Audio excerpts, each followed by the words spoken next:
Жашоо сүртүмдөрү сынак. Эмре Алту, Рожда Демире, Ахмет Курал, Керем Купacı, Tayfun Erarslan, Zamire Zeynep Kasapoğlu, Burak Satıbol, Meral Asiltürk, Özgür Emre Yıldırım, Efe Karaman, Fotoğraftör Yeşim Jeren Bazoğlu, yana başkalar.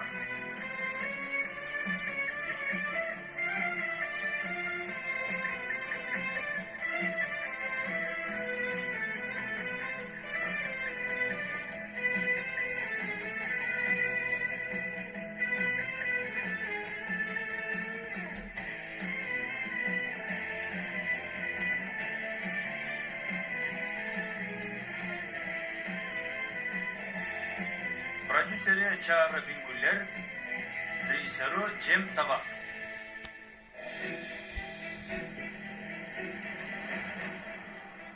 Kenan Mırza, ben sizni düşünem. Siz için bulguyum. Birovozun üstüne bilseniz gerek. Yaz almay durup.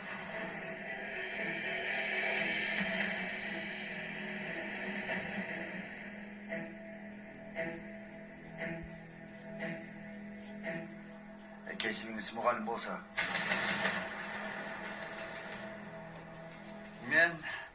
Men iş bolmaganda işten aydalasız koda oynamam. Dozum şimdi ol bütün koy emin. Emni üçün Kenan'a aydağı ele çıkarık. Seyfi sülüyor içinden burç.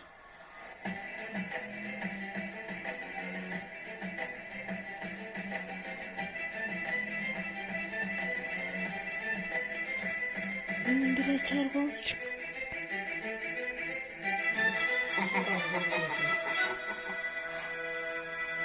Mırzam. Yaxşı lesbi. Kenan Mırza, kalasanız. Mınday oturup durunuz. Otur albayım, ağay. Sabakka girişim gerek. Düşünmedim. Siz özünüz aytkanыңыздayla sөгүш жазасын алдым. Sövüş cezasın. Урсак бериңиз, жакшы алыңыз.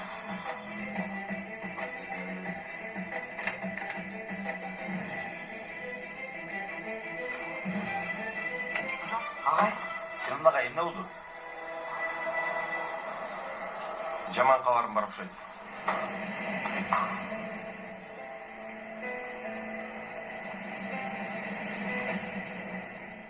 Менден кутула албадыңар. Kutlu almadыңар дегеніңіз қандай? Досым, түсінсең маған. Demek ketmedi ki siz daha duralım. Ооба, тилекке каршы.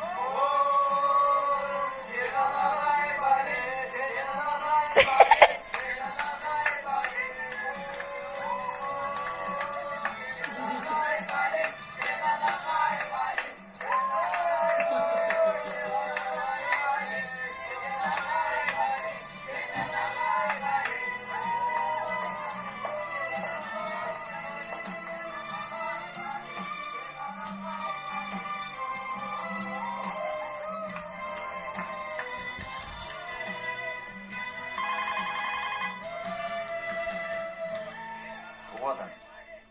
Ova memnun.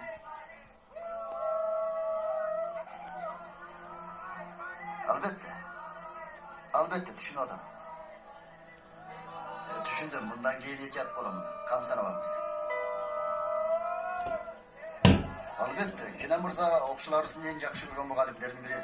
Biroq men dagı bu mekteptin müdürü katары bu okyanı... Alo? Alo?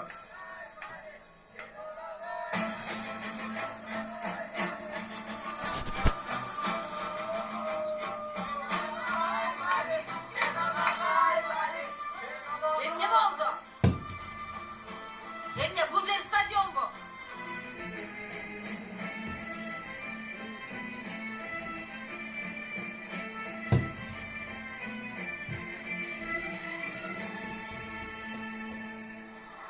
Agay. Bu menin düşünüğüm boyunca Kuvaniç go deyim. Siz жөнүндө чечим жакшы. Анан сүйүнүштүү чыккан окшойт. Ооба эже. Сөгүш жазасын алдым. Сөгүш жазасын алганыңыз үчүн ушунча сүйүнүп жатасызбы? Жок. Окуучуларымдан ажырабаганым үчүн.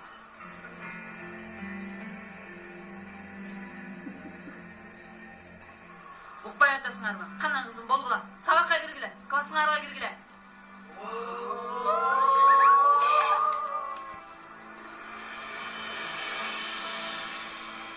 Kenan agay. Окуучулардын сизге болгон күчтүү сүйүүсү сизди жаңылыш жолго салбасын. Кесиптешиңиз катары сизге чын дилимден эскертким келип жатат. Ар дайым эле мындай мүмкүнчүлүк болбой калышы мүмкүн.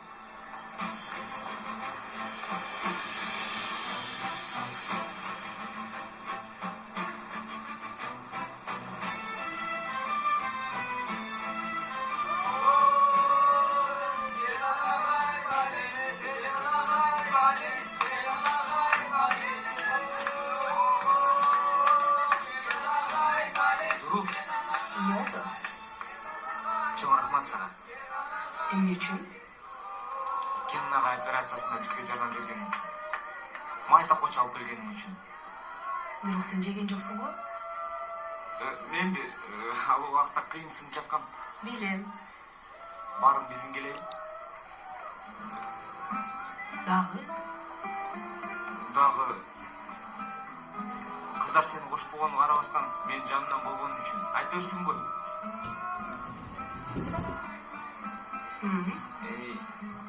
Баарын сөзсүз айтышым керекпи?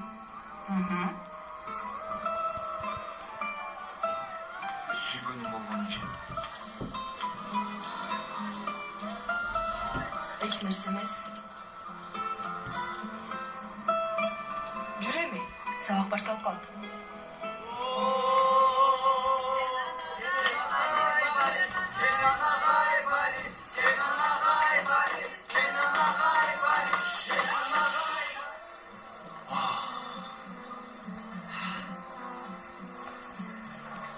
Биздики келди.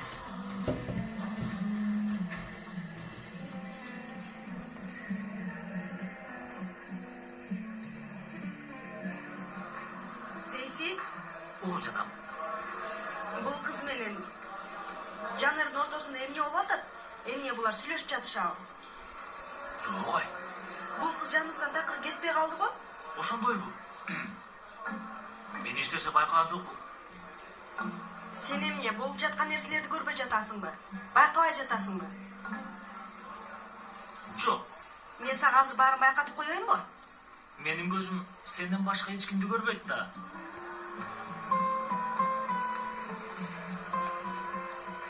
Чын айтам.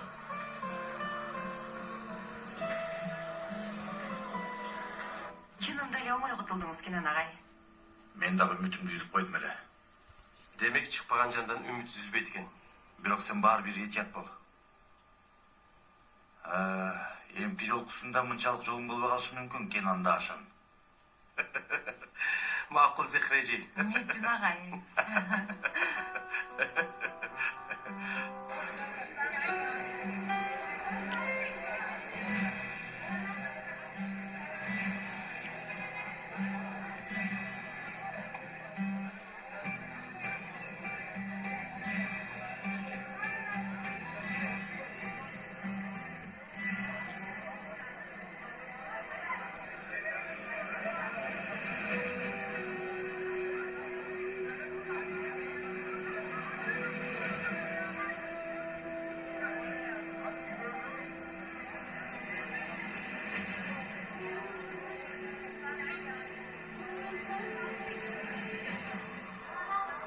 Менин кандай жатасың? Суранам. Окмуш го бул досум канжоксуң го. Бул мектептин баарын дөңгөрөттү го. Ал эмнеке мазыр? Эч нерсе агай. Канабечи, көрөйүн. Биринчиден, муну мектепке эмнеге алып келдиңер? Мен кайерден? Менин кандай жатасың? Өлтүрөсүңөр мени, а? Эч ким жокпу? Жардам!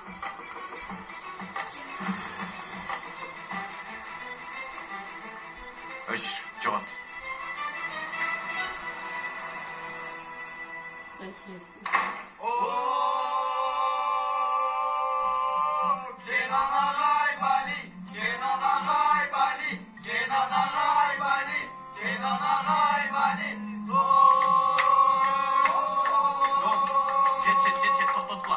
Balдар, o'tirla.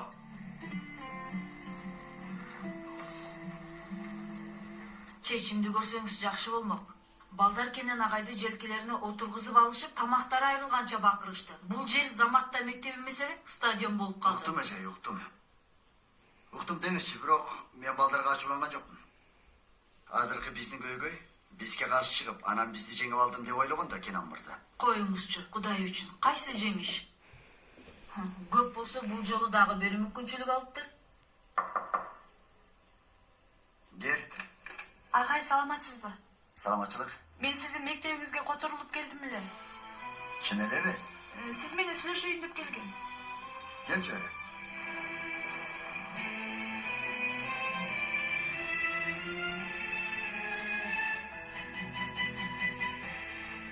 Түрмөгө кетем деп аябай корксоңуз керек агай. Кенан агай эч нерседен коркпойт. Коркпойбу. Чын айтканда бул жолкусунда корктум. Бирок коркуу биз үчүн табигый нерсе балдар. Силер негизи коркпогондон коркула. Анын жогото турган эч нерсеси жок. Биз кээде жаралгандан коркобуз. Кээде жашообузду жоготуудан коркобуз. Кээде болсо жумушубузду жоготуудан коркобуз. Жоготуу коркуусу жоготуп алабыз деген нерсе ал биз үчүн кымбат экенин эстетип коет.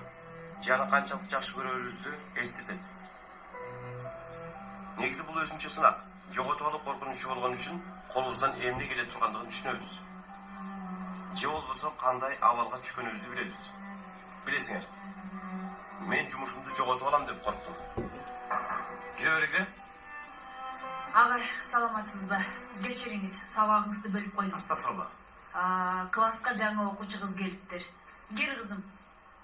Ямы, Саламатсызбы, агай? хош келипсиң. Чоң рахмат.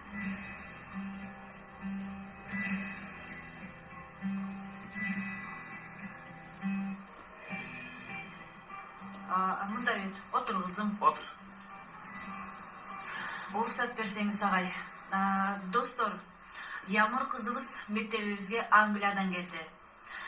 Көнүп кетүүсүнө жардам бересиңер деп ойлойм.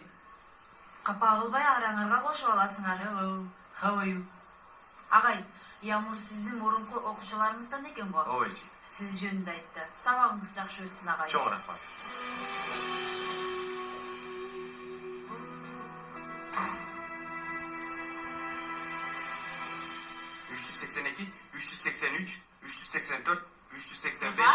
Эмне кылып атасың? Эмне алардын баарын тизмеге алайын дедиңби?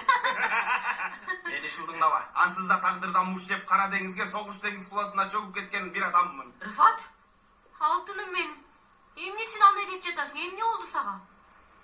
Козум, кафе падышасы Рыфат Санжакылы банкрот болуп атат. Жок болуп атабыз. Эмне деп эле атасың, Рыфат? Эмне деймин эми? Эмне деймин? Кафебиз дейм, кафебиз. Кенан жездем үйүбүзгө инжир көчөтүн дикти. Эми ал көчөт кийин бак болот. Көчөттөр даракка, дарактар бакка айланат эми. Менин айылымда. Ай, Рыфат, ырдабачы булурду. Муну уксам эле ыйлагым келип. Ай козум, мейли бооруңор үттечи. Бирок ал дарактар бул жерде эмес, айылымда айланыш керек. Пакиза, Кудай үчүн келип кичине болсо да муну угуп койчу. Бул жер сабак өтчү жер болмок беле. Кенан жездем бул жерде сабак өтөм деп туруп алды. Анан математика мугалими болот имиш. Эсеп кысаптан эч нерсени түшүнбөйт. Рыфат байке, сиз толтура окуучулар келишет, толтура чай сатабыз, толтура акча табабыз деп айтып жатпадыңыз беле? Пакиза, мен сенин акылыңа ишенем. Өзүм окшош деп жүрөм. Бирок азыр мени уят кылып атасың. 45 мүнөт сабак, 5 мүнөт тыныгуу, 5 мүнөт тыныгуу, 45 мүнөт сабак. Мен 5 мүнөттө жимге эмнени сатып үлгүрөм. Алла. Ансыз да окуучулар Кенан жездемди угуп, өздөрүн жоготуп коюшат. Бул эсепти мен санап атам. Жездем санаган жок. Өлдүк эми. Тилеге математика мугалими эсептей албай. Анан сен тигил тооктугундай мээң менен эсептеп атасың да, ошондойбу? Мейли, мен эшикке чыгып кичине аба жутуп келейин. Болбосо бул жердин абасы кир боло баштады. Өпкөмө таза аба кирсин. Эшикке чыгайын. Анан жакшыраак ойлоном. Бол анда чык.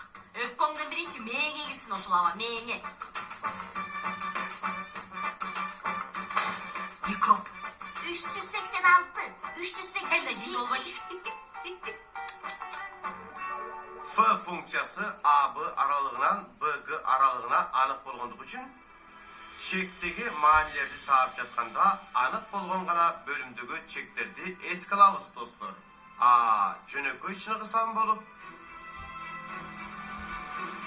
Досым, мен көргөндү сен дагы көрүп жатасыңбы? Көрүп атам. Бирок такыр көрүм келген жок. Досым, силер мени эмне үчүн угутпай жатасыңар? Канча убакыт болду? Карачы. Мен болсо жаман түш көрүп, ойгоно албай жаткандаймын. Чаалар мырза, улайлы жакшы түштейби?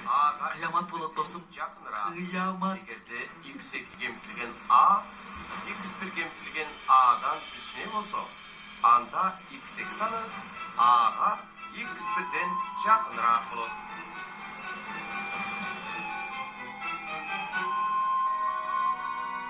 Бүгүнкү сабак бүттү. Ябыр, дагы жолугуш кетсиң. Чоң рахмат агай.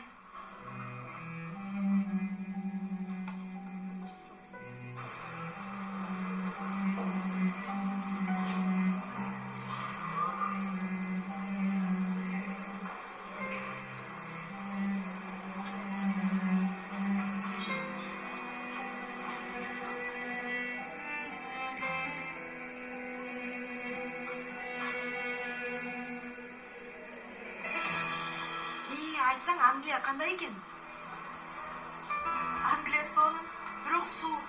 Айрыкча жамгыр көп жай берет экен. Жакшы келиптирсиң. Рахмат. Биз сени такыр күткөн эмеспиз. Сюрприз болду. Сени бул жерден көргөндө мен таң калып калыпмын. Ой, баарыбыз таң калдык. Ömer, ötüp кетейинчи. Неме, биз муну билген болчубуз. Эмнени? Эми мынчалык эртекелерин билген эмеспиз да. Жанар, мага жинин келип атабы? Эткин. Кабатыр болгондо сени дагы курсагыңа чабы, досум. Жок. Эй, бас кеттик, бол.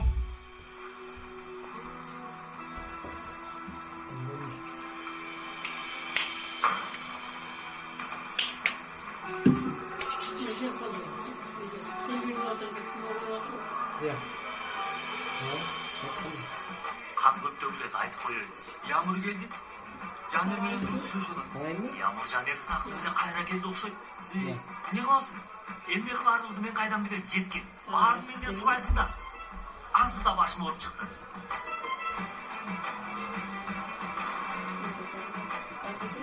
Али.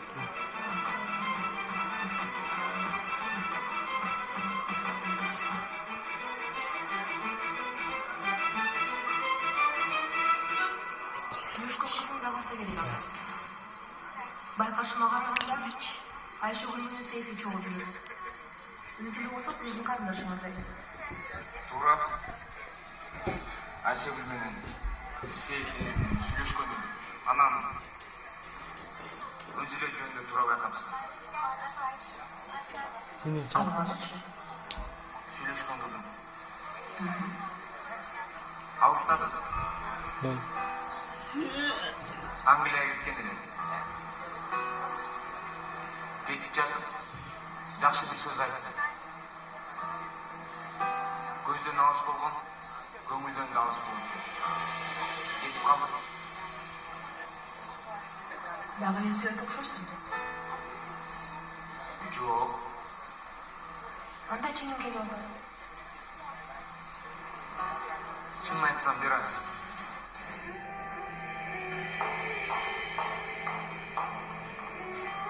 Дуру.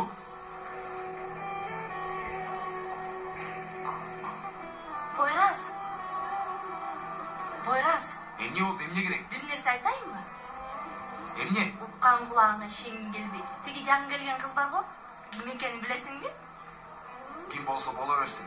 Кызыктырбайт. Биздин шүмүштөрдүн жаңы келген досу болсо керек. Туп-туура. Бирок баарын билген жоксуң. Ал кыз Ямур. Жанердин мурдагы сүйлөшкөн кызы экен.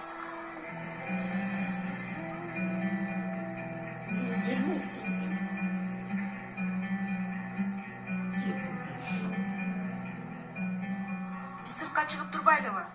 Жакшы сунуш.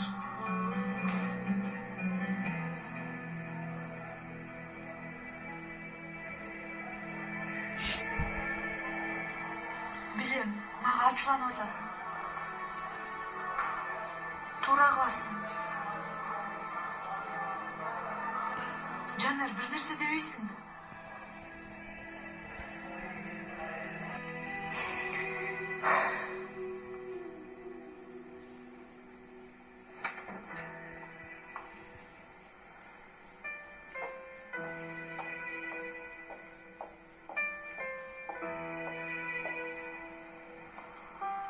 Мен жайыма кой. Мен го коем. Бирок бир шарт менен. Сен дагы өзүңдү тынч коесуң. Кечиресиз эжей.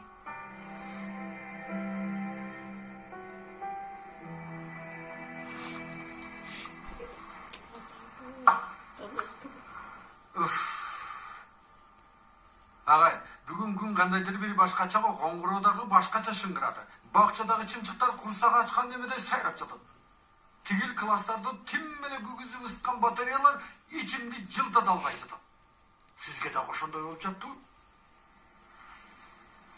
Агай, белгин эжей жок. Байкадыңызбы? Чында эле жок. Эмне болуптур агай? Сасыктым ого агай. Белгин эжейди бизден алыстатты. Алгаш денеси ысып, кийин үйүнө суранып кеткен. Андан кийин сүп болуп кетти. Агай, өзүңүз ойлонуп көрсөңүз. Азыр келсе жакшы болмок беле. Элестетсеңиз, кечке сизди карап түш көрөт эле. Анан тигил микробдор хой үстүбүзгө жабышмак. Ай, анда кеткен жакшы болуптур да. Салам, кел отур агай, кел. Сага аябай кызык кабарым бар. Биздин Ямур бар эле го, бизди окуп кетпеди беле? Англияга кетпеди беле? Кайра келди биздин класска. Чын элеби? Жакшы анда. Биздин команда толук болду да. Команда толук болду. Бирок командага сырттан жолтоо кылгандар бар да. Түшүнбөдүм. Ал эмне деген? Менимче, Жанер менен Дурдун ортосунда бир нерсе бар окшойт. Ортодо кичине башаламандык барбы? Кичинеби? Чоң эле. Эжей. Угуп атам. Сүйлөбөйсүң, Пойрас. Эмне айтайын дедиң эле? Угуп атам дедим го. Дуру. Пойрас, дуру жөнүндө мен сага айта турганымдын баарын айттым окшойт. Ошондойбу балам? Эжей, Дуру ыйлап атат. Кандайча ыйлап жатат? Театр залына кирип кеттик, ыйлап атат окшойт.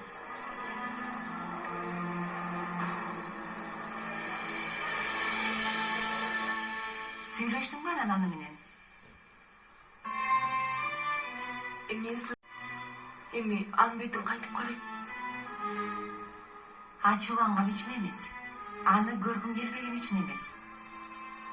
Эгерде анын бетине карасаң, көз карашыңа туруштук бере албайм деп коркуп атасың. Туурабы? Ооба. Билбейм. Аны ушунчалык жакшы көрөрүмдү билбептирмин. Эмне болуп кеткенин өзүм да билбей калдым. Баары эле ушундай болобу эже? Баарында болот. Кээде бир көз караш, бир жылмаюу акылдан адаштырганга жетиштүү. Ичим атышат. Адамдын ушул жери ооруйбу? Сиздики дагы ооруду эле. Кандай ооруганын элестете да албайсың. Жаман болуп атам эже. Келчи бери.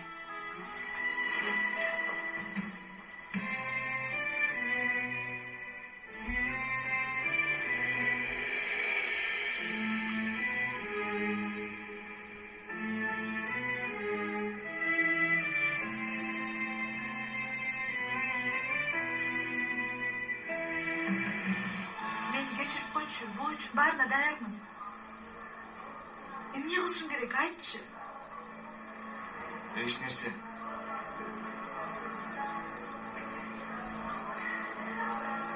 Башка бирөө барбы, Барбы жокпу? Мунун кандай мааниси бар? Мен үчүн мааниси бар.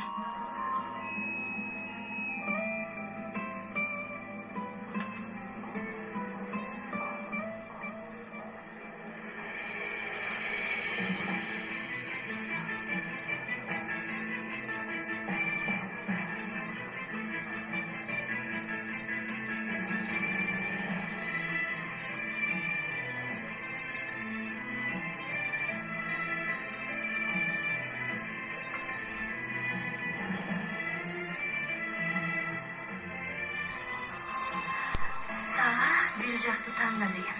Бирок туура тарапты танда дегенди унутуп турмун э. Эмне болду? Алтыным, сени карабай калыштыбы? Эли.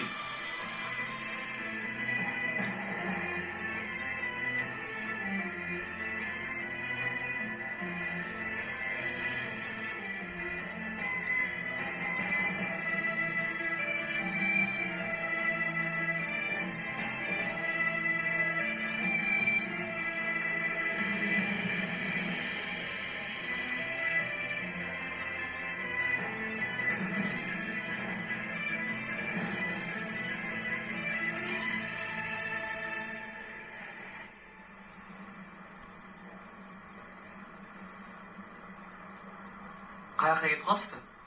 Sırtta жүрүшөт. Айткылачы канат. Тынчтык, ден соолук. Кайсы тынчтык ден соолук? Силер сөздү көп башкага бурбагыла. Сен мага төкпөй чачпай айтып бересиң. Ачык түшүнүктүү айткының жаным. Бул Дуру менен биздин Жаныр сүйлөшүп жатышат да. Ошондойбу?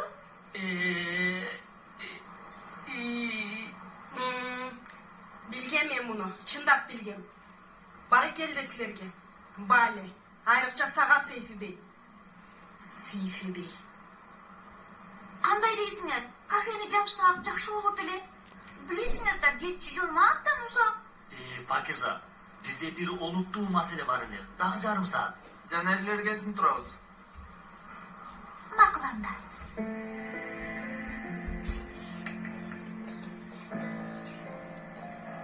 Эмне дешимди күтүп атасың? Эмне деген келсе ошону айт. Бирок суранарым унчукпай калба. Кетип калдың ой Ямур. Өзүң кеттиң. Бүттү дедиң, унут дедиң оя. Кетишим керек болчу. Эмне түшүнбөй жатасың? Эми азыр менен эмнени күтүп атасың? Мен үй бүлөм кыйналып кетти, Жанер. Англиянын мага кереги да жок болчу. Суранам, Жанер. Кетип атканда айткандарың түшүнүп деле болчу Ямур. Андан кийинкисин түшүнгүм да келбейт. Мен күн сайын ыйладым, билесиңби? Күн сайын кыйналдым. Сага СМС жибердим, бирөөсүнө да жооп берген жоксуң. Ачууланды дедим, таарынды дедим, туура кылат дедим. Бирок сен Эмне мен? мага окшоп кыйналбаптырсың. Азап тартышым калап жаттың беле? Күн сайын ойлоп ыйлашым керек беле? Бирок мен тагдырыма тарынбайм. Бул үчүн дагы сенден кечирим сурабайм.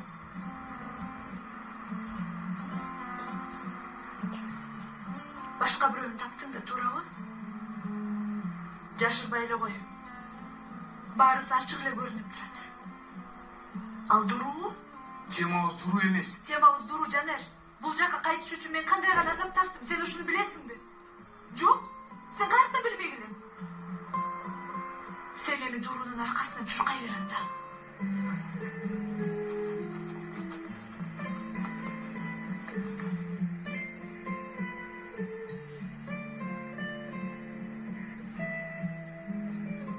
Андан кийин колума конвертти карматып койду. Анан конвертти ача албай коркуп турам. Анан Салиха агайдын жанында өзүмдү жаман жагдайда кабыл этким келген жок. Чын айтам. Ой жезе, сиз дагы кызык адам экенсиз. Такыр билбейт элек. Ии кечирипай Рыфат. Бирок Юсупка баарын айтып алышабы деп корктум. Анда чындап туура эмес болуп калмак. Козум уят болуп атпайбы? Анан жезе. Анан конвертти ачтым. Ичинен сөгүш жазасы чыкты. Куткарылдык. Кудайга шүгүр жезе. Эми жакшылык болсун. Рахмат, рахмат.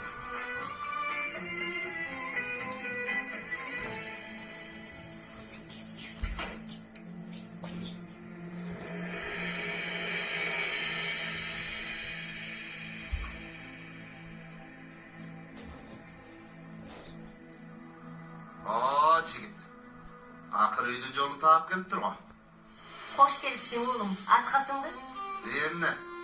Ханзадага тасырган жаялуу. Эмне болду? Курсак ач болсо керек да. Ачка эмесмин апа. Ким тойгузду сени? Мага аркаңды салып, муну менен эмне деген кеп тур? Сен каалаганыңды сүйлөй бер. Мен билгенимди кыла берем дегениң да бул, Ия. Кудай үчүн түн ичинде балага жөнү жок асылбачы. Ошо да. Бала. Кааласаң бешке бөлө бар. Бала имиш.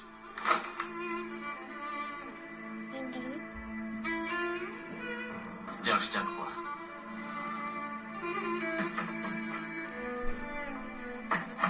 Жаным кыйналып кетти. Мен кафеге кеттим. Алла алла. Я Раббим.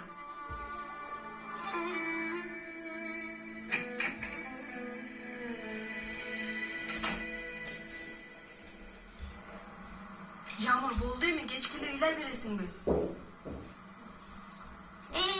Kızlar, men azыр bir necheni oylap jatam. Azыр geç bolup kaldı. Sizlerдің de жолуңар узак. Эми кеткенде кыйналасыңар. Жок, абады деп айткан жокмун. Жөн эле ойлогонумду айтып жатам. Пакиза, дагы 2 мүнөт тура турчу Кудай үчүн. Сейфи, сенин оюң бул жерде 2,5 мүнөттө үйүңө жетесиң. Эмне Сейфи? Эмне Сейфи? Сен 2 мүнөттөн кийин үйүңө жетесиң. Кудай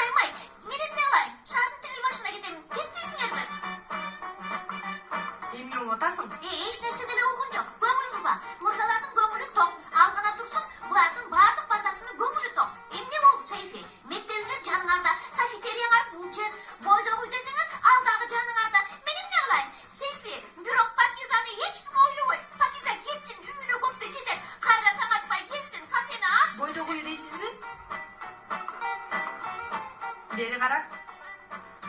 Meni kara. Seyfi. Kara.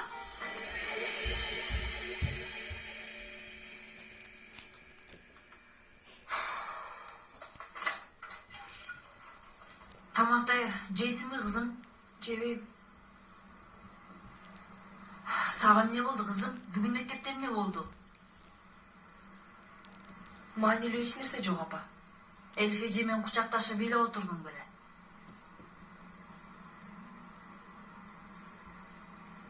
Apa meni жалгыз калтырыңызчы.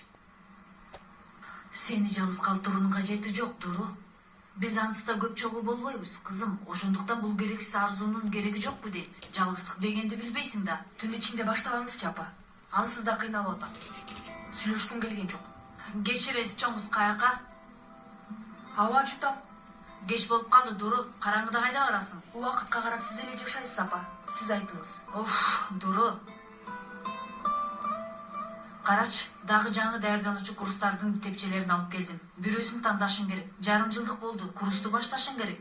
Мени тапшырткыңыз келген факультет барбы апаке? Сени тапшыртайын деп мен каалаган факультет жок, Дуру. Болгону университетке өтүүңдү каалаймын. Кайсы максатыңа жетиш үчүн? Дуру, кызым менин. Менин апакай кызым. Азыр сенин жан дүйнөңдө эмне болуп жаткан бир аз болсо да элестетип атам. Бирок сен айла аябай жашсың. Сүйүү сезими сага азыр эрте. Сен азыр сабактан башка эч нерсени ойлонбошуң керек. Сынакты жакшы тапшырып, университетке өткөндөн кийин ансыз да баары болот. Түшүнүп атам апа. Эми азыр уруксат берсеңиз, сейилдеп келейин.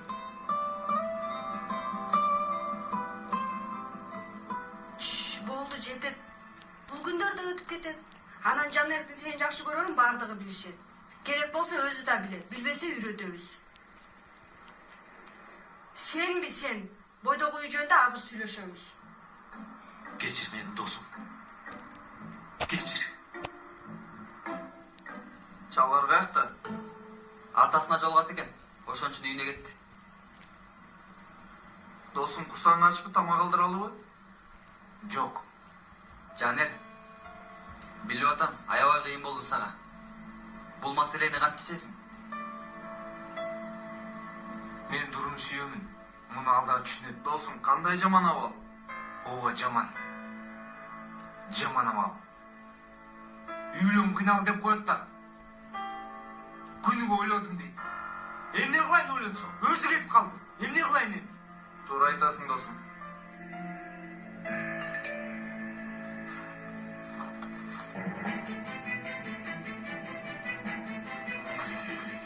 Кайра кетип атасың?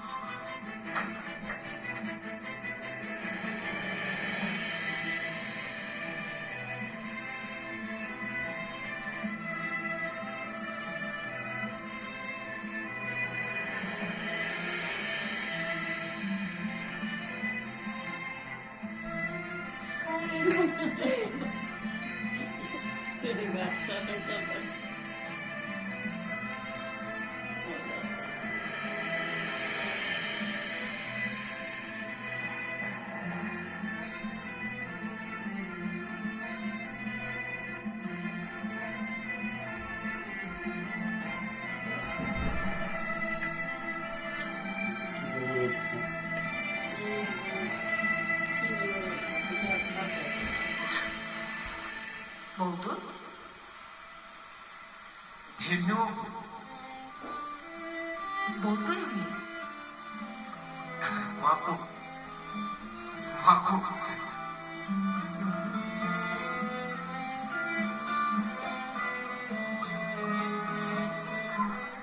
Son tamак болду. Өзгөчө мен үчүн. Мен үчүн дагы.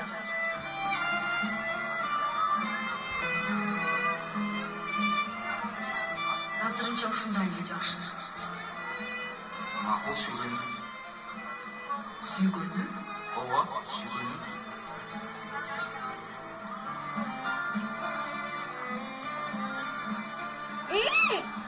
Мектептен көрүшкөнчү.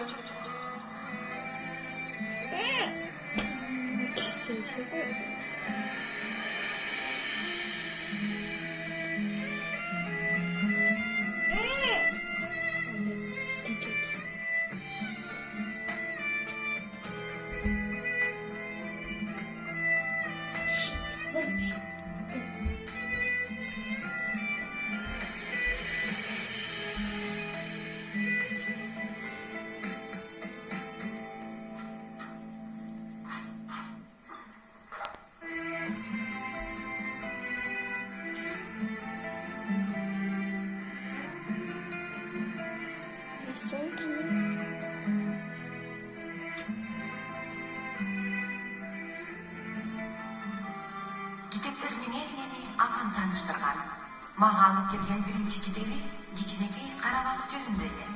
Өзү көлдө жашап, бирок деңизди самаган кичинекей балык жөнүндө. Кичинекей кара балык кичинекей көлдө жашачу. Бирок ар дайым деңиз жөнүндө кыялданар эле. Анан бир күнү ошол деңизге жетиш үчүн жолго чыгууну чечти. Апасы башында каршы чыкты. Бирок кара балык чечкиндүү болчу. Кыялын эмне кылса да ишке ашырууну чечти. Себеби кыялын ишке ашырам деп чечкендердин жолун эч ким тоса албай тургандыгын жакшы билчү.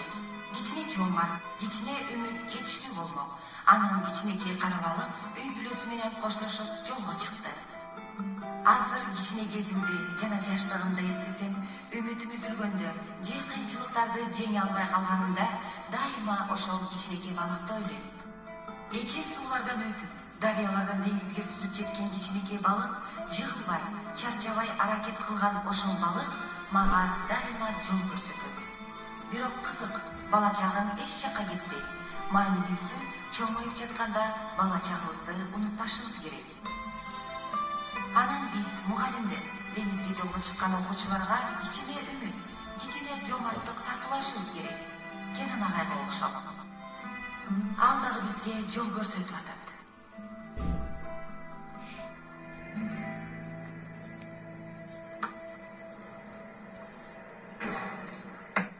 Жанердин жашы сонун экен досум.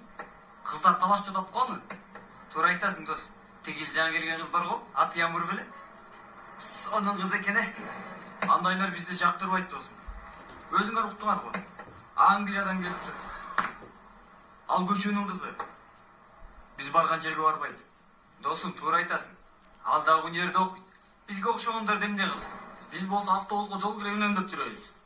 Анын үчүн университетке тапшырыш үчүн даярдануу курстарына барыш керек. Өзгөчө курстар керек.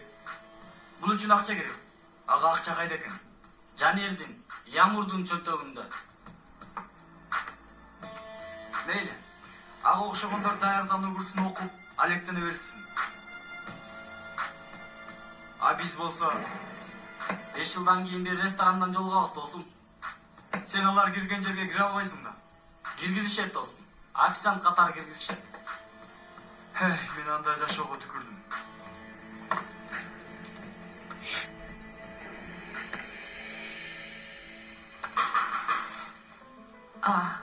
Ким бул убакта?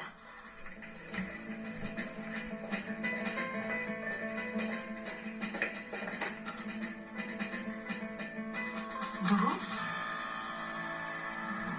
Кел алтын, үйгө кир.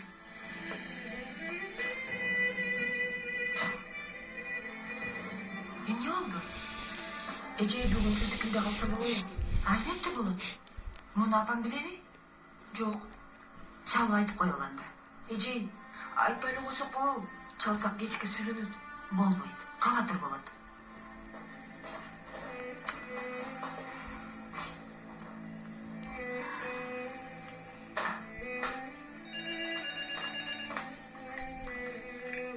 Дору, каякта жүрөсүң кызым? Саат канча болду? Билесиңби? Эртең сабак Эже, бар. саламатсызбы? Мен Элиф. Саламатчылык эже. Тынччылыкпы? Угуп атам. Мен дур үчүн чалып жатам. Кандайча дур үчүн? Сиздин жаныңыздабы? Ооба. Бүгүн меникинде жатып калса болобу деп уруксат сурайын дегем. Эже, сиз кечирип коюңуз. Бирок мындай кылган болбойт да.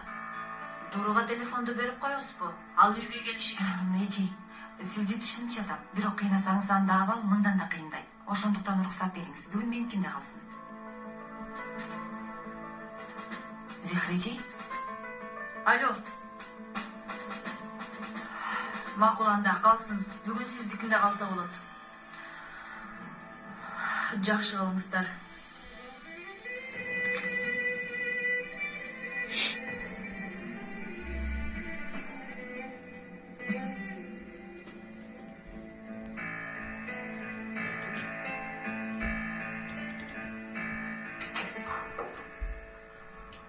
Кош келдиң, Хамит.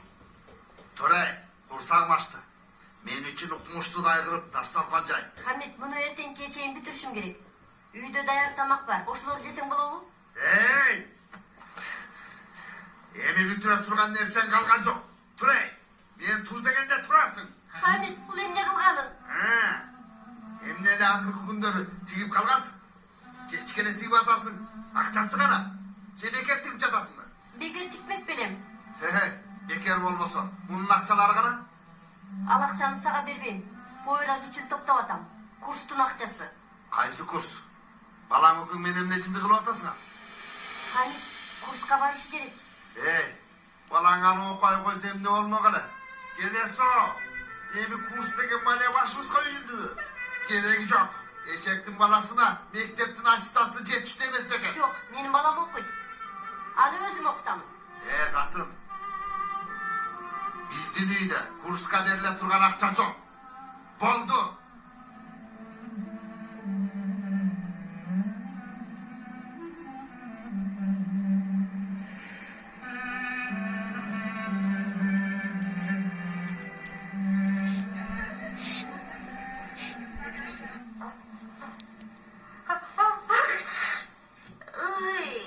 Ayvağa da soğuk peyiptir. Ayvay. Bardık yerde mikrop, bardık yerde. Osman ağay, alдағы maskalı sabakta giyip oturganыңızды gördük ele. Evi bul жерден emnege giyip aldınız? Sabaka dayadık eci. Ay. Ben de demel almayattam. Jaman bolu adam. Batsa kayıp ketiniz.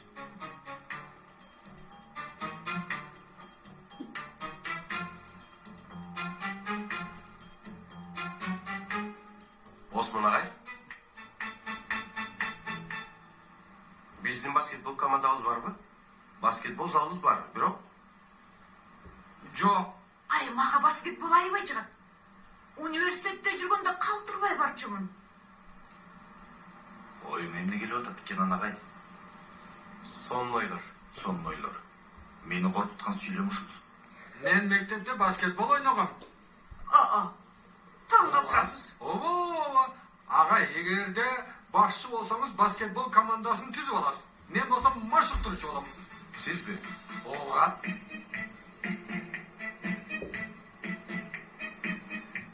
Sen tamaşalap жатасың туурабы? Osman ağay жөнүндө айтып атсаң, ооба. Бирок basketbol жөнүндө чын айтып жатам. Салих мырза эмне дейт экен көрөлү. Көрөбүз. Эмнени көрөт экенбиз? Мектебибиздин баскетбол командасынын пайдубалы курулуп атат. Сонун го. Men bolsam maşıktırıcı olam.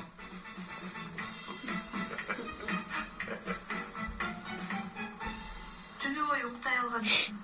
Оңго бурулам, кайра солго оодарылам. Кечке чейин Жанерди ойлоп чыктым. Жаным менин.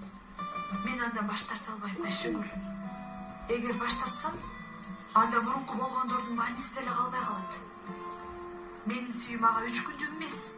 Анан эмне кылайын деп атасың? Эми ал үчүн күрөшөм. Жанар үчүн күрөшөм. Эмне керек болсо кылам. Колумдан келгенинде аябайм. Туп-туура кыласың. Мен ал үчүн Англиядан кеттим. Үй бүлөмө каршы чыктым. Менимче да. Бул маселеге биз киришпей эле койбойлубу, алтыным? Сейфи, жиниме тийбе. Мен ачуумду келтирбе. Мен ачуулансам эмне болот? Аябай жаман болот. Болбойт. Болбой эле койсун. Эми болбойт. Айтмакчы. Айтсаң, силердин тигил үйүңөр жөнүндө Кенан агай билеби? Эми неме? Ал нерсени бирөө Кенан агай шыбыраса эмне болот? Кудайым сактасын. Анда эмне кылабыз? Сүйүшкөндөрдү жараштырабыз. Турабы алтыным? Аябай кеч болуп калды. Мектепке кечиккен калдык. Туралы, эмне кылсак? Турсак турабы?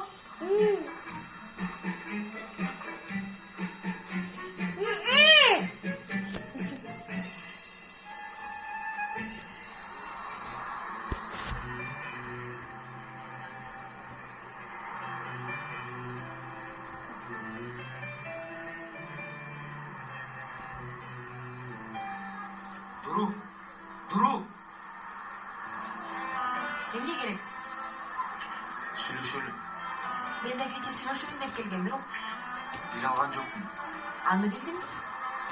Дуранбек суранам. Кантип атам мен? Кантип атам Жанер? Болгону отун жанында. Телефондун маңдайында күтүп атам. Эмне үчүн? Болгону бир сөз угуш үчүн. Эмне күн? Эмне болду? Үйдө бири чыйып калды. Чын элеби? Ямур менен Айшегүл кечке кармап коюшту. Албетте эскерүүлөр Англия дегендей. Саатка карасаң эле кеч болуп калган. Мейли эч нерсе болбойт, эртең окуудан сүйлөшөбүз. Үйгө кетмегиле дедим да. Мен болсо мырзага СМС жиберип коем да. Сени сүйөмүн. Аны ушинтип көрсөтөсүң.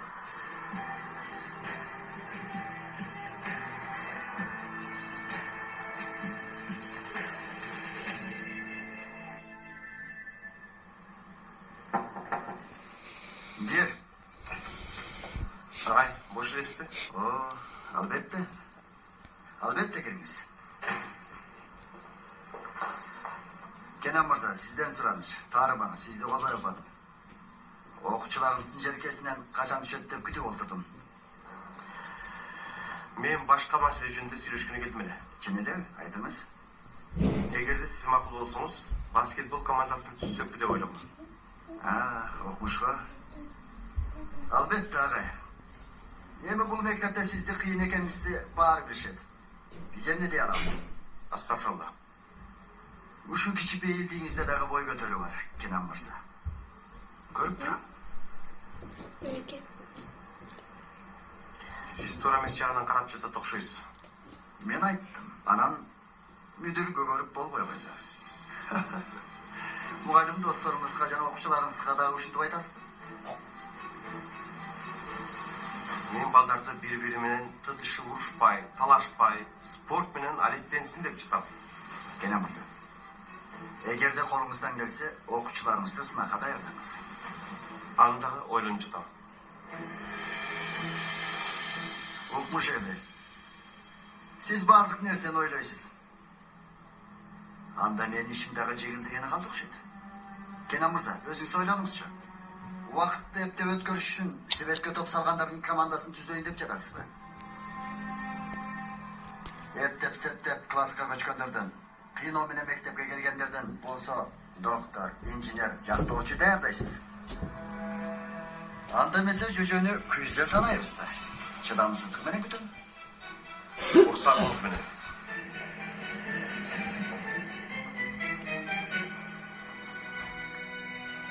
Үзүле. Мен эмнени билип алдым. Эмнени билдиң? Бул жигиттердин кичинекей сырын. Булар ата энесине жатаканада жашап жатабыз деп коюшуп, бойдогу үйүн ижарага алышыптыр. Ошентип азыр жыргап жашап жаткан кездери.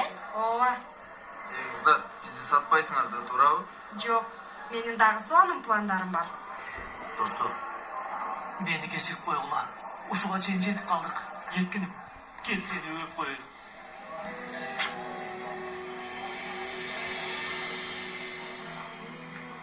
Экөөбүз жана таанышкан жокпуз. Менин атым Ямур.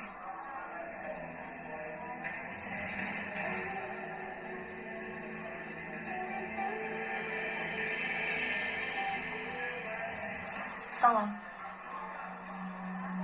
Сен экөөбүз сүйлөшө турган сөз бар. Муну анан өзүнчө сүйлөшөбүз го дейм. Ямур. Келатам жаным.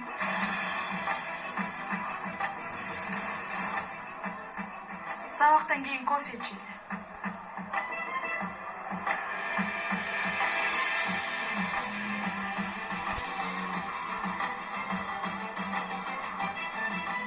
Эмне сүйлөштүк? Жөн эле. Курбум менен сүйлөштүм. Балдар, Kenan агай келатат.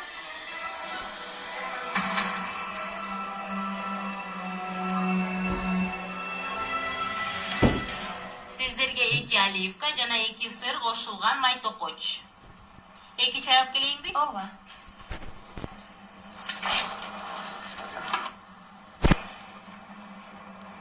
Рифат? Колуңдагы эмне? Технологиянын акыркы жаңылыгы.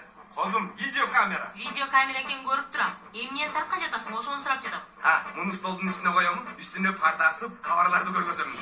Козум, биздин кафебиздин жарнама видеосуна тартам. Эмне? Ой, жария видеотор да демиш. Ey sen, bunu men Yusuf'un sürekli oyuncaklar takip etsen bolmok. Meni tarıp otasın kozum ya. Çakırdık çıkarmacılıktın bulağı olur. Bilmeysin mi? Boptur Rıfat. Bana bir nerseni aytıp berçi. Buğa koy sen altırsın. Tartkan jaryandı. Kaysı akça menen kaysı kanalda görsetkin gelip жатат aytçı. Daima Levuş'un töveresin kozum. Yine nere koydun? İyi koydun. Karaç, mına unutulmuş obyektleri tartıp otam. Oy Rıfat, men tatmacı. Uf, işin jaman göremey. Yaktı da. Bozusu, Esalu kompleksinin kamininin yanında suyunu içip yatkanımızda Rıfat, mor tütüp жатат, mor.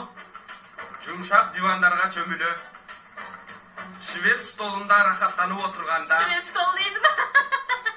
Pakiza, muz aykelleri de alıp salı erip kalmasın.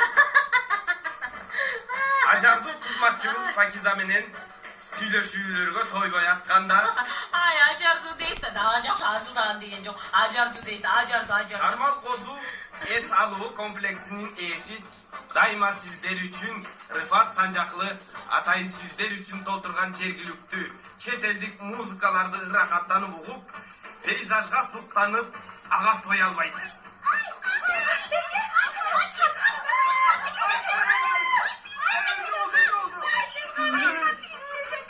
Çoldaşlar sizler akşamı töledik mü?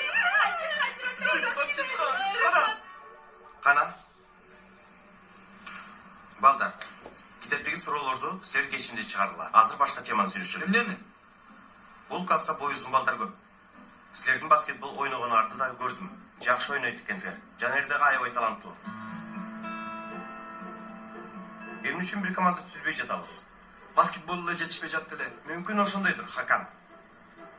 Балким ошондой. Коюңуз жагай, кайдагы баскетбол? Кийинки күндөр баардыгы эмне болуп баратасыңар? Муну армага жакпай турат. Ойносо оюнга, иштесе ишке тойбой турган чагыңар. Бирок баарыңардын кабагыңар бүркө, белиңер бүкүрөйгөн.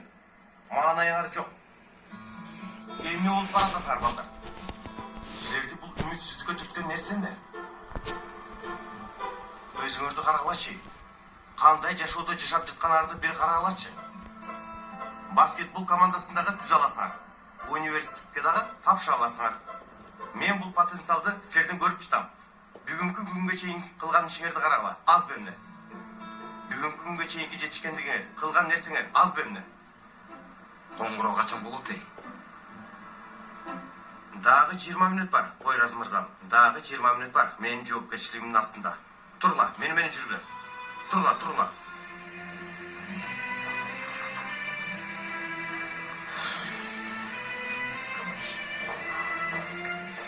Агай. Тынччылык бар? Каяка? Сау өткөн эжи. Өзгөрүүлөрдүн болуп турган жаш. Чыныгы өзгөрүүлөр болоруна аз эле калды окшойт, агай.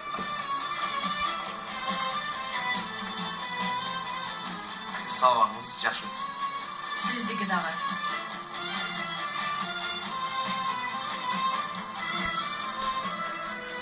Дору. Угу ата.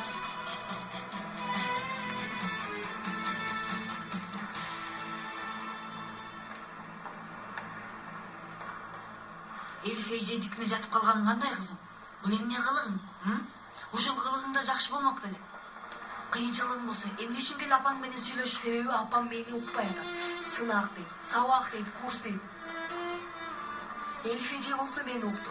Бардыгын укту. Мага укканыңыз керек болуп атат.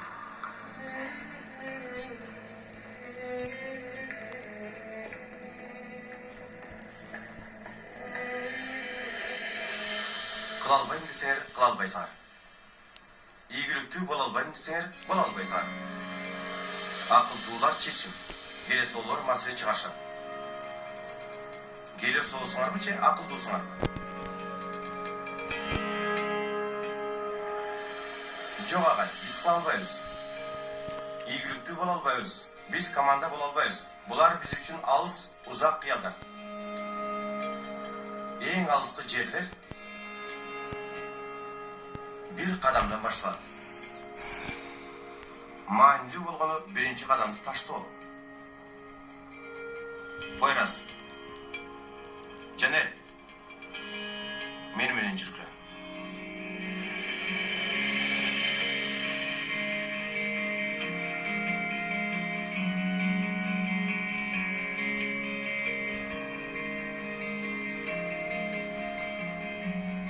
Эми кандай? Мындай шашпай басып келгенибиз оорчулук жараткан жок. Туурабы? Каршыбыздагы себет анчалык алыс эмес. Бирок бизди бастырбай жатышат. Басканыбызга уруксаат бербей жатышат. Көздөрүбүздү байлап салышты. Жолубузду көрбөй жатабыз. Кара, галстуктарыңарды чечкиле. Чеч. Көзүңөргө байлагыла. Bayla.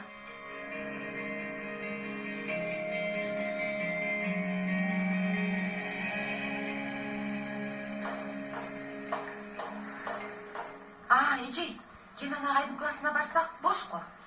Урматтуу агайыбыз өзгөрүүлөрдү каалап жатат. Математика сабагын спорт залда өткөрөм дейт.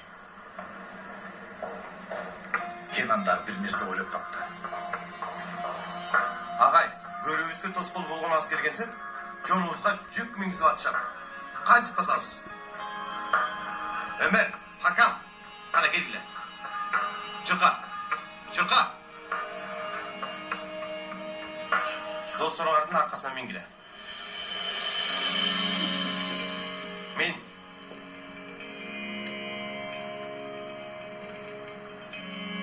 Агай, жолубузду көрө албай жатабыз. Белибизде жүк дагы бар. Кантип басабыз? Жашоодо эң маанилүүсү алдыга максат коюу. Каяка басып турганыңды билсең, калганы оңой эле. Азыр спорт залдын ортосуна чейин басабыз. Максатыбыз анык. Залдын ортосу. Аралыкты билесиңер. Залдын ортосуна келгениңерде мен силерге айтам. Кана баштагыла. Менин үнүмдү ээрчип баскыла. Жолдон адашпайсыңар. Азаматсыңар. Залдын ортосуна жакындаганда мен айтып коем. Залдын ортосуна жеттик десем болот. Келип калдык. Кара, токтогула. Досторуңарды түшүргүлө. Галстуктарды чечкиле.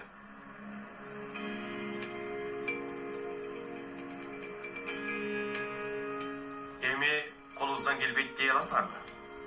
Ийгиликтүү боло албайбыз дейсиңерби? Дей аласыңарбы?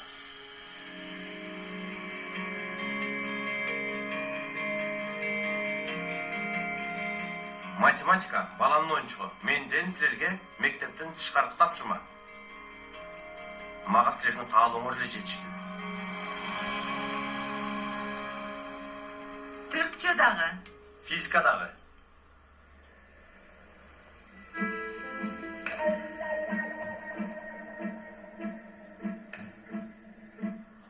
Ай, Рыфат, мен өмүрүмдө сага окшогон жомарт кишини көргөн эмесмин. Айнур мага тиишпечи. Ансыз да көңүлүм жок. Сонун кылып жарыя видеосун тартып жатты беле. Жардамга эч ким жокпу? Анын даректүү фильм болуп калды го. Бардык аракетим текке кетти. Сага таптакыр ишенбей калдым. Бирде ишти бүтүрбөсүң, сүйлөсөң тилиң буудай куруйт. Таптым. Эмнени таптың? Камерабыз бар. Аткаруучулар дагы жаныбызда. Эңсиреген бильярд столунун үстүндө калган 3 жаштын трагедиясын тартабыз. Ай, Кудай жаратканым, мага сабыр бере көр. Ар тараптан жиңгет дейип жатып бүтүрмөй болушту. Сен кандай адамсың я? Башыңа чалма чалбасаң иш бүтүп калбайт. Базарга барып кел, чычканга капкан ал. Дагы мен буу алып кел, бир нерсе кылчы. Биринчиден, бул жөн чалма эмес, Кариб деңизинин каракчыларынын формасы. Экинчиден, кабатыр болбо козум, эшиктен бирөө келет. Келет. Ооба сага келет. Мына бул топту көрдүңбү? Төбөңдө так ортосуна келет. Болду, сүйлөбөй. Эмне кылсаңар ошо.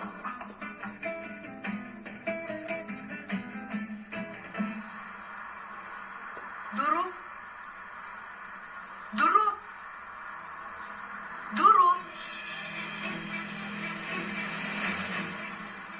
Жолугабыз дебедик беле? Кофе карызсың мага. Мейли. Макул анда. Кечинде айткан жерден жолугабыз. Макул.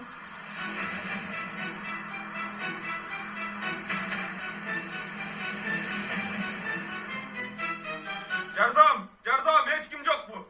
Жоқ мына жоқ жөнү жок бакырма 10 жолу жок 100 жолу жок 1000 жолу жок баарыбыз өлөбүз Ооба, баарыбыз бул жерде өлөбүз.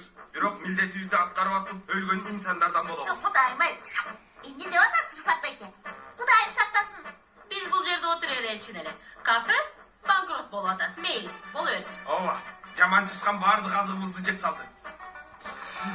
жетет болду мен бул нерсени токтотпосом болбой калды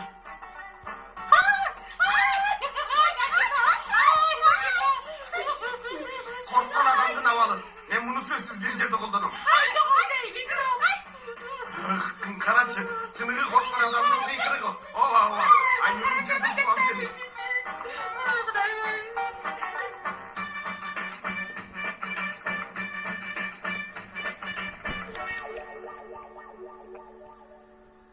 Качантан бери биякта жашап жатасыңар?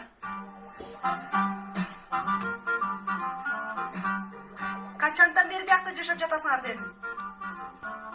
Жаңы эле көчүп келдик. Бирок кантип көчүп келгенибизди өзү да билбей калдык.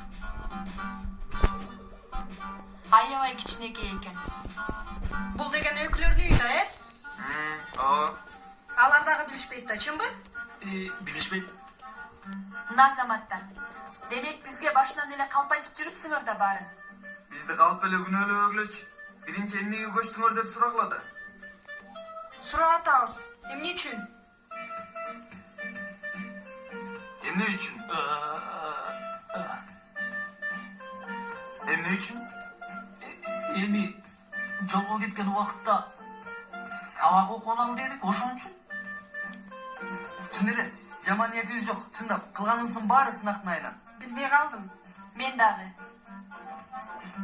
Кенан агайга айтып койбойсуңар да, Көрөбүз.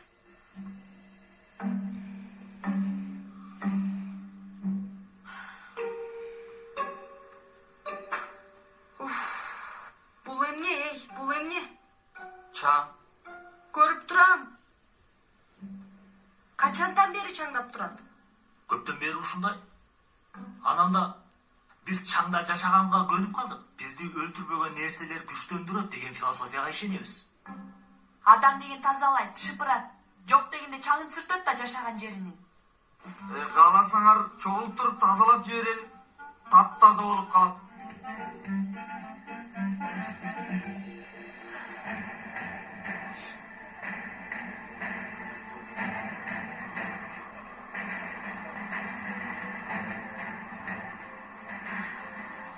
Мени көрүш үчүн чакырдыңбы? Айта турганыңды айтпайсыңбы? Жанар менен сүйлөшүп жүрөсүңбү? Муну эмне менден сурап атасың? Жанардан сурабайт белең? Жанар экөөбүз бири-бирибизден суроолордун баарын сурашып алдык. Жоопторун да билебиз. Бирок сен эч нерсе билбейсиң. Эмне? Биз Жанар экөөбүз урушкан эмеспиз. Англияга мени ата-энем кыйнап жиберген. Senin жашооңдун мага эч кызыгы жок, Ямыр. Айта турганыңды бат айт. Тиешеси бар. Кызыгып да атасың. Ошондуктан угасың.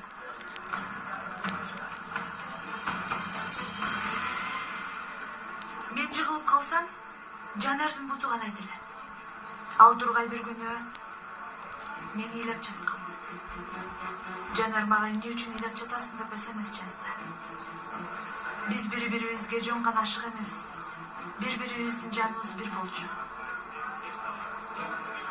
Ошондой күндөрдүн биринде ата-энем мени Англияга кыйнап алып кетишти. Түбөлүккө кетебиз. Эч качан келбейбиз деп айтышты.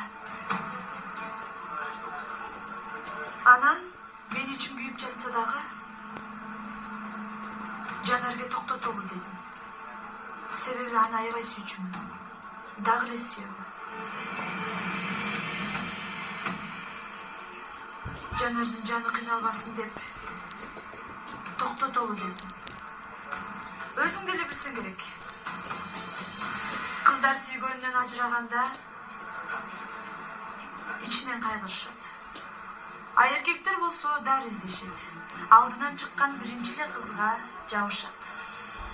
Бирок бул сүйүү махабат эмес.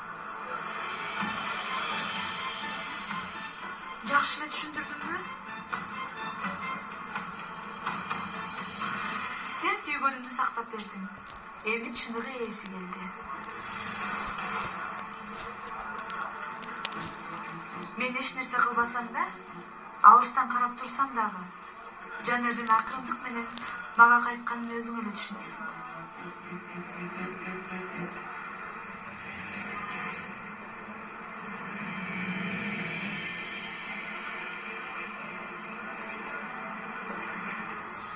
Коркунуч ажалдан сактап калбайт, Дуру.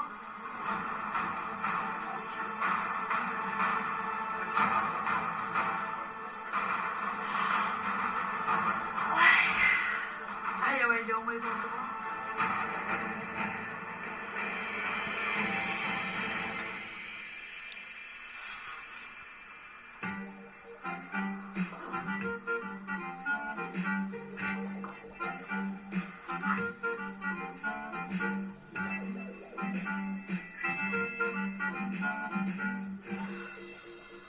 Өлгөнү калдым.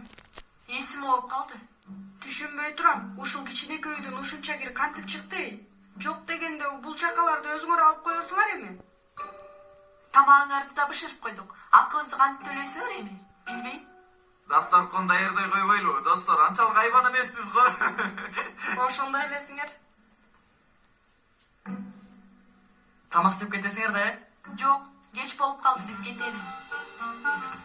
Азырго кетип жатабыз. Эми өзүңөргө түң болгула. Качан болсо келип калышыбыз мүмкүн. Качан Каалаган убакта келгиле. Бул үй силердин да үйүңөрдө. Так ошондой. Тазалык үчүн да, тамак үчүн да күтөбүз эми. Силер бизди малай кылалы деп атасыңарбы? Жок эле, туура эмес түшүнүп алдың. Эми үйдү таза кырмайбыз. Тамак ичкенге келип тургула деди. Ушундайбы, Сейфи? Так ошондой досум. Так ошондой. Кеттик.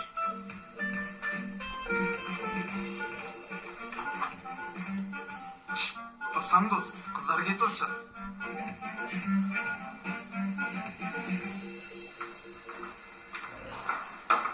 Тайкин бир да кабарын билдирип койбойт. Көрдүңбү? Дагы кандай баленин үй алды ким билет? Салатты унутуп койдум.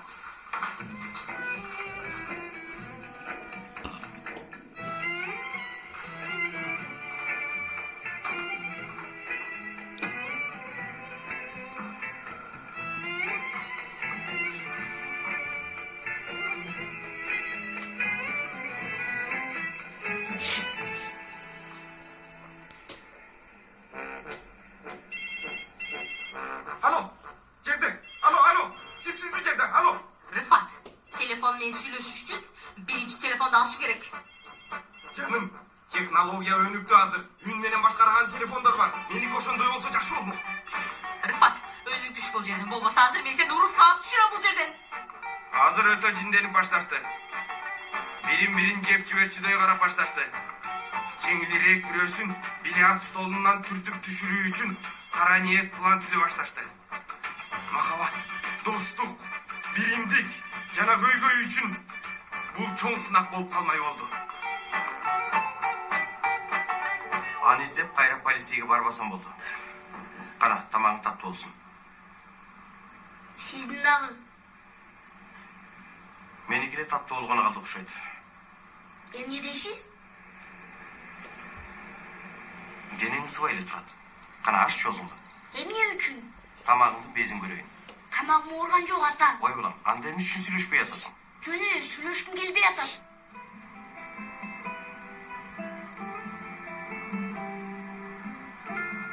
Бул такыр эсиме келбептир.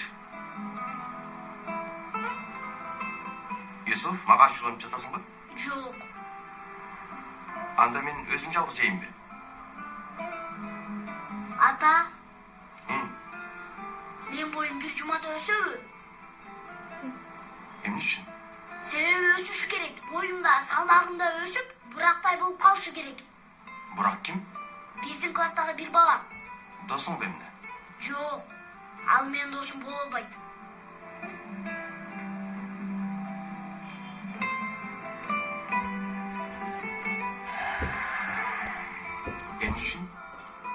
ал да Нилди сүйөт. Ниле көңүрдүн ортоңорго киришпиз табы. Каяктан билдиңиз? Аталар билишет да. Ортобузга эле кирсе гана мени коркутуп атат. Нил менен сүйлөшпөйсүң, болбосо мен сени урам деди. Анан сен коркуп калдың. Себеби сенден чоңураак, узун бойлуу дагы. Ооба. Ата мен сизге такыр окшош эмесмин. Каяктан ойлоп таптың муну? Сиз эч кимден коркпойсуз. Мен болсо бурактан корктум. Менимче бул жерде бурак коркок. Эмне үчүн? Себеби коркок адамдар гана башканы коркутушат. Бирок жок. Өзүң ойлосоң. Эгер бурак Нилди чындап эле жакшы көрсө, же Нил аны чындап жакшы көргөнүн билсе, сени коркутат беле? Бирок жок. Же болбосо, сенин боюң узураак болсо, же мындан чоң болсоң, анан Нил сени ошол үчүн эле сүйсө, сага жагат беле? Жок. Көрдүңбү? Бирок боюң узун болсо, жаман болбойт эле. Коеюнчу. Балким атанын өпкөнү ишке жарайттыр. Сен дагы мени өп. Эми, бул бетимден дагы. Эртеңкиге чейин өсөбү? Тамак жесең мүмкүн.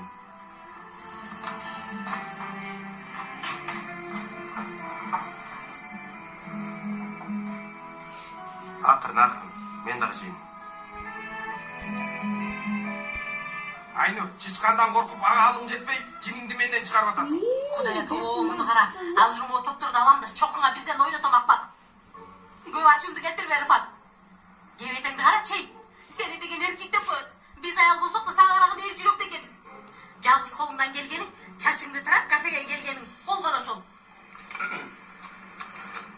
Козум, кызматчыбыздын алдында мени уят кылганың туура эмес да. Уруксат бересиң да. Ошол кызматчылардын жанында столдун үстүнө куш сыяктуу отуруп алган кандай анан? Алла. Өзүңчү көчөдө карчыга окшоп койколокто басып жүрөсүң. Анан кичинекей чычканды көргөндө апа келе бильярд столдун үстүнө секирип чыгып кеттиң.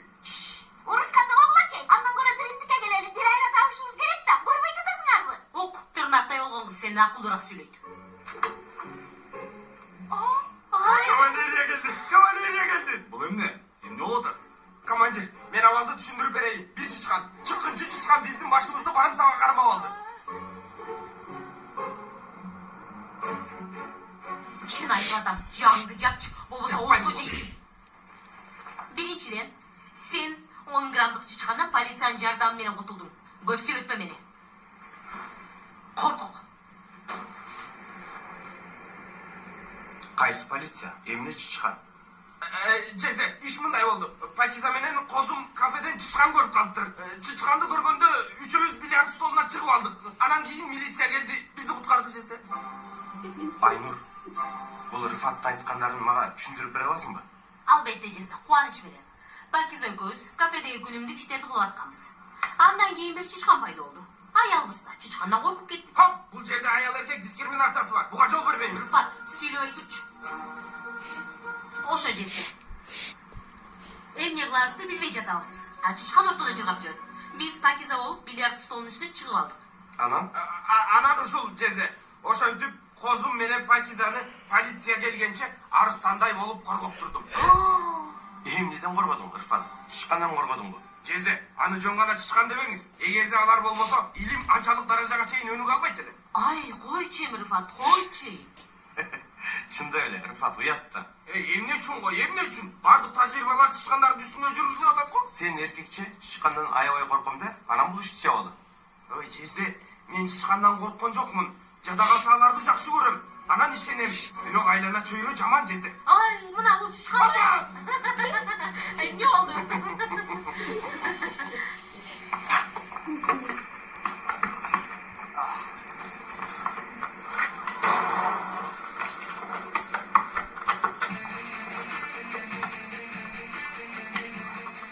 Ойрас менде.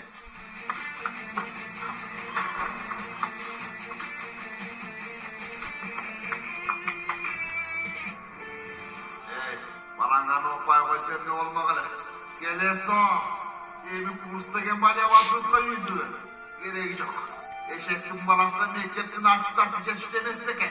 Жок, окуйт менин уулум. Аны өзүм окутамын.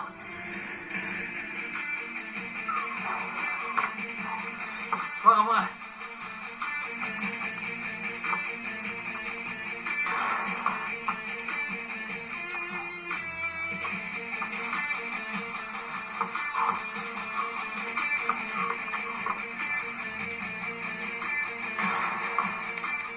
Пойрас, кайра досу кетти. Бой озургутса эле түшөт.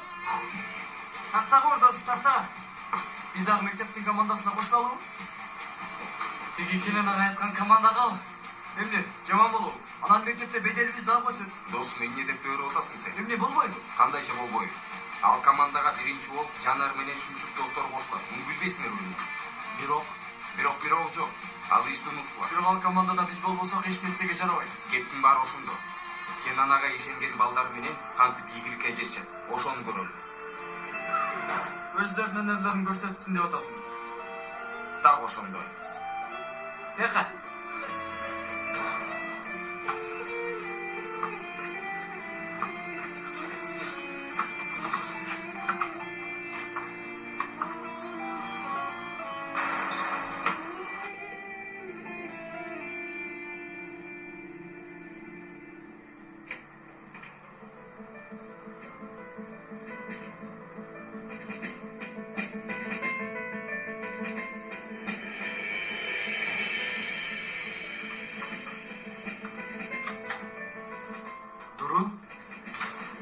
Жаным, хош келипсиң. Жаным? Келе алган жокмун. Бирок аз баарын түшүндүрүп берем. Эмне болуп жатканын билем. Эч нерсени билбейсиң. Сүйгөндү дагы, эмгектенгенди дагы, сүйүн сактаганды да билбейсиң. Сен деле башкалардай экенсиң, Жанер. Бирок күнөө менде сага ишенген жиндикемин. Ямур сага эмне деди билбейм, бирок... Билбейсиң албетте.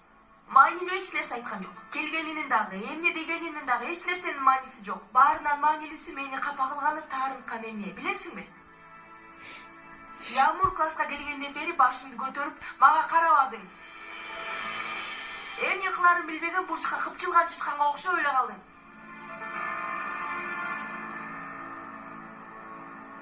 Болбосо мен Пойразга, досторуна, ал турсун апама каршы мага кошулуп колумда абдан бекем кармаган Жанерди көргүм келген.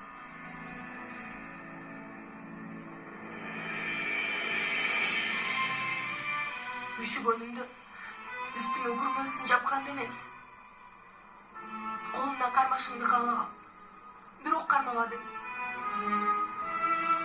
Азыр сага баары бүттү деп айтканымдын деле мааниси жок. Анткени бүтүрүү үчүн алгач башташ керек. Мен канча күндөн бери эки адамдын демин алып жүрөм. Мени сүйөт деп ойлоп жүрөм.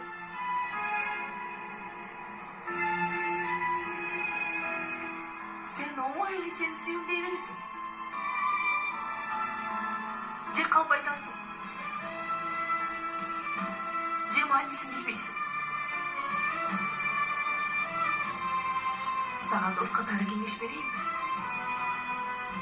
Эгерде маанисин билбесең, билгенге аракет кылба. Адамдын жүрөгүндө калат.